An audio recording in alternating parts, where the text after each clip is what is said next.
Sveiki, esu Donatas, UAB Dovarma direktorius. Noriu Jums pristatyti lietuvišką kombinuotą biomasės katilą Kombi 25. Šis 25 kW katilas su pusės kubo talpa, sumontuotas 4,5 kvadratinių metrų katilinėje. Šio katilo privalumas tas, kad jame galima vienu metu kūrenti tiek malkas, tiek biomasę iš bunkerio. Nereikia nieko išimti, nieko įdėti ar kažkaip kitaip perstatyti. Katilas geba atpažinti kuro rūšį ir kūrenti tai, kas pakrauta į pakurą.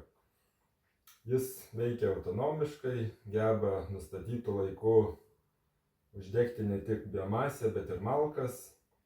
Prie šio katilo valdymo interfeiso prisidėjo dizaineris Titas, todėl valdymas tapo patogesnis, geriau suprantamas ir aiškesnis.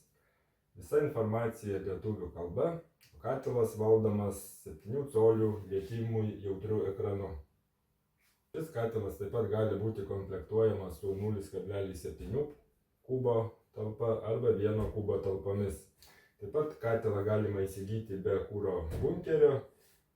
Tokiu atveju jis veiks kaip malkinis apatinio degimo katilas su automatinio uždegimo funkcija. Tai reiškia, kad jūs bet kada galite užkrauti malkas, nustatyti norimą uždegimo laiką ir tuo nustatytu laiku katilas automatiškai uždegs malkas ir grįžę iš darbo jau turėsite šiltus namus, nereikės laukti, vargti, uždeginėti katilo rankiniu būdu.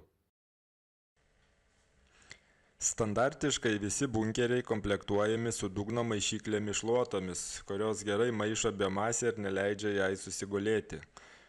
Ši maišyklė užtikrina įvairios biomasės gerą byrėjimą ir tikslų kuro dozavimą į katilą.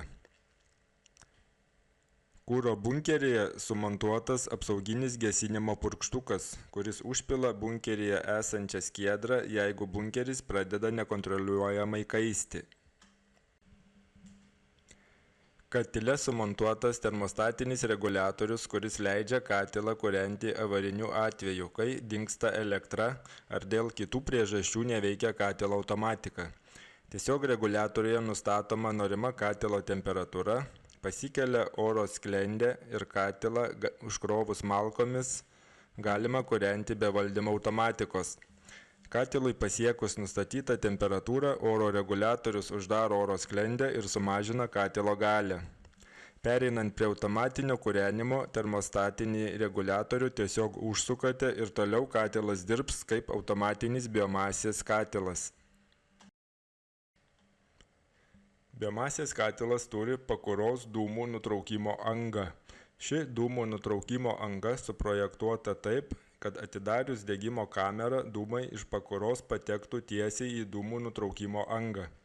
Ši dūmų nutraukimo anga atsidaro automatiškai atidarant pakuros dureles. Degimo metu užkraunant malkas į pakurą, paprastai dūmai patenka į katilinę. Šiuo atveju dūmus iš pakuros susiurbia dūmų nutraukimo anga.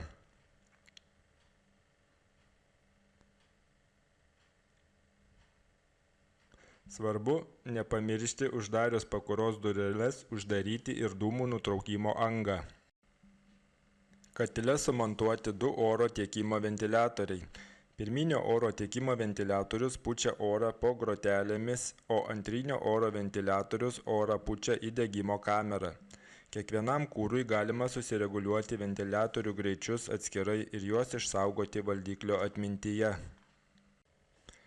Kurą į katilą tiekia 2 atskiri sraigtiniai transporteriai. Darbo metu dirba tik vienas kuro tiekimo transporteris. Dirbant bunkerio transporteriui, katilo transporteris stovi ir atvirkščiai. Katilo transporteriai plaukiojantis pritaikyti įvairios frakcijos biomasiai. Katilo transporteris turi perkrovos daviklį, kuriam suveikus transporteris reversuojamas, užstrigusi skiedra randa patogesnę pozą ir vėl įsijungus sraigtui nustumiama į katilą. Transporteriai nesunkiai susidoroja su 12 cm ilgio ir 5 cm storio atsitiktinėmis skiedromis. Katilo transporteris turi ir apsauginį termostatą, kuris stabdo katilą, jei transporteris stipriai kaista. Katilas turi unikalų šilomokaitį, kurio visos ertmės pasiekiamos atidarius šilomokaičio dureles. Šios konstrukcijos šilomokaitis lengvai valomas ir prižiūrimas. Šilomokaitis pagamintas iš 5 mm storio katilinio plieno. Apatinio degimo pakura pagaminta iš 6 mm storio katilinio plieno. Pakuros talpa 55 litrai. Malkų ilgis 45 cm. Pakura suprojektuota taip, kad joje vienodai gerai degtų malkos, smulkinta biomasė ar stambios granulės. Ši pakura unikali dar ir tuo, kad ji geba uždegti ne tik smulkintą biomasę, bet ir malkas. Sudegę pelenai byra į 20 litrų pelenų dėžę. Didesnė pelenų dėžė leidžia rečiau valyti pelenus.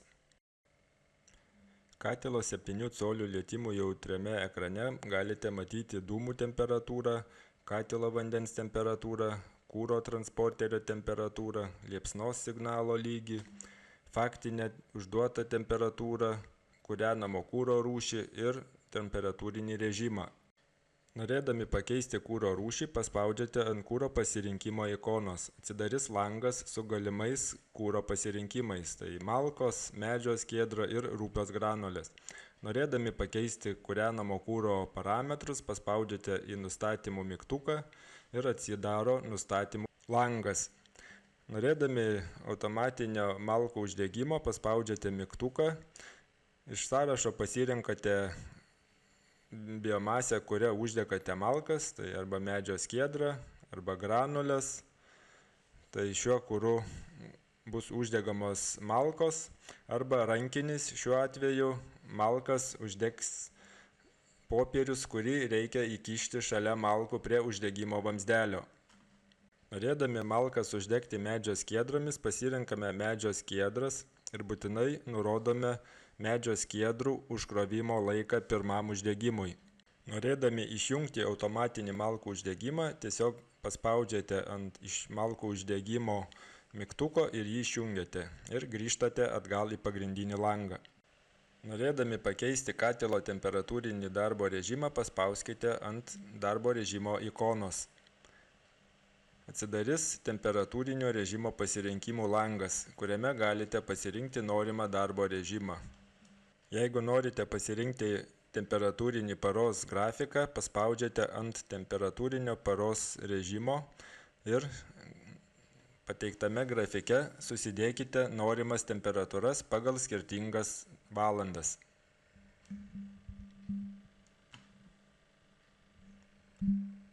Nusistatę temperatūrą, grįžkite atgal. Norėdami pasirinkti pastovios temperatūros režimą, paspaudžiate ant temperatūrinio režimo ikonos, pastovus temperatūros grafikas, nustatymai, pasirenkate norimą temperatūrą ir grįžtate atgal. Kiekvieną katilo įrenginį galima valdyti rankiniu režimu. Paspaudžiame rankinio režimo mygtuką, atsidaro rankinių režimų langas ir jame galime kiekvieną įrenginį įjungti arba išjungti paspausdami atitinkamą mygtuką. Norėdami išeiti iš rankinio režimo, tiesiog paspaudžiame rodyklę atgal ir grįžtame į pagrindinį langą. Norėdami nueiti į katilo nustatymus, paspaudžiame nustatymų mygtuką. Atsidaro nustatymų langas. Viršutinėje lango dalyje matosi 3 nustatymų langai. Nustatymų antras langas atidaro antrą nustatymų langą. Cirkuliacinio siurblio langas atidaro cirkuliacinio siurblio valdymo režimus. Galima pasirinkti tarp ekonominio režimo, tai reiškia, kad siurblys dirba visada, kai katilas dirba, pastovaus režimo, tai reiškia, siurblys visada įjungtas, ir temperatūrinio režimo, tai reiškia, kad cirkuliacinis siurblys įjungiamas prie nustatytos temperatūros ir išjungiamas prie nustatytos temperatūros. Kiekvieno nustatomo parametro reikšmes galima pasižiūrėti nustatymų lange paspaudus šalia nustatymo esantį klaustuko mygtuką.